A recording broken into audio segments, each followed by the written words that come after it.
तो बच्चों आज हम जानने वाले हैं विद्युत सेल के बारे में। इससे पहले हमने व्हीटस्टोन सेतु के बारे में जाना था। आपका मोस्ट इम्पोर्टेंट टॉपिक था वो व्हीटस्टोन सेतु। आज हम विद्युत सेल के बारे में जानने वाले हैं। ये भी आपके एग्जाम में कभी-कभी आपके एग्जाम में पूछ दिया जाता है। तो जो टॉपिक है आपके क्लास 12 फिजिक्स के विद्युत धारा वाले चैप्टर से लिया गया है। इसमें इसके बारे में इसकी परिभाषा देखेंगे और इसके प्रकार देखेंगे। इतना ही देखेंगे, छोटा सा टॉपिक है, आपको आसानी से समझ में आ जाएगा। तो इसकी परिभाषा में दिया हुआ है कि विद्युत सेल वह युक्ति है जो रासायनिक ऊर्जा को वैद्युत ऊर्जा में परिवर्तित करती है। यानी कि विद्युत शक्ति ऐसा उपाय है, वैद्युत सेल एक ऐसा उपाय है जो कि रासायनिक ऊर्जा जो होती है, यानी कि रसायनों की ऊर्जा को वैद्युत ऊर्जा यानी कि इलेक्ट्रिसिटी में कन्वर्ट कर देती है। विद्युत सेल में क्या होता है, रासायनिक पदार्थ पाया जाता है, यानी कि कार्बन, ऐसे बहुत सारे तत्व पाए जाते हैं। उनकी जो ऊर्जा होती है उसको वैद्युत ऊर्जा में परिवर्तित कर देता है, तो वही आपका वैद्युत सेल कहलाता है।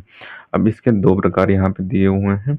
इसके प्रकारों में दो प्रकार यहाँ पे दिए हुए हैं। पहला प्रकार दिया हुआ है प्राथमिक सेल, दूसरा प्रकार दिया हुआ है द्वितीयक सेल। तो जो प्राथमिक सेल होता है उन सेलों को पुनः आवेशित नहीं किया जा सकता, यानी कि जो प्राथमिक सेल होते हैं उनको पुनः से चार्ज नहीं किया जा सकता, यानी कि उनमें आवेश नहीं डाले जा सकते हैं। वो कौन कौन से सेल होते हैं, जो डेनियल सेल होते हैं और लेग्रांज सेल होते हैं। तो ये इस प्रकार के सेल जो होते हैं आपके, उनको दोबारा से आवेशित नहीं किया जा सकता, यानी कि उनका दोबारा से चार्ज नहीं किया जा सकता। द्वितीयक सेल जो आपके होते हैं उनको दोबारा से आवेशित किया जा सकता है, यानी कि चार्ज किया जा सकता है।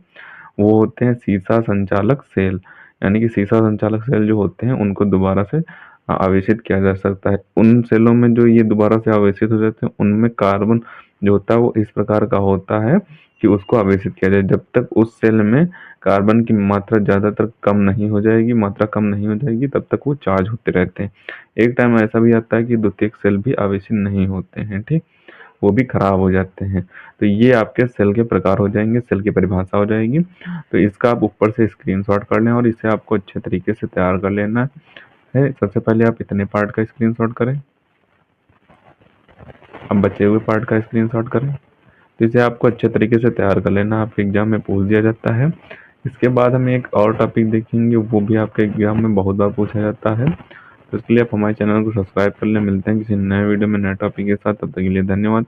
और अगर अभी तक आपने हमारे इस चैनल को सब्सक्राइब नहीं किया तो सब्सक्राइब जरूर कर लें, क्योंकि हम इसी तरीके से क्लास 12 से रिलेटेड इंपॉर्टेंट टॉपिक पर वीडियो डालते रहते हैं।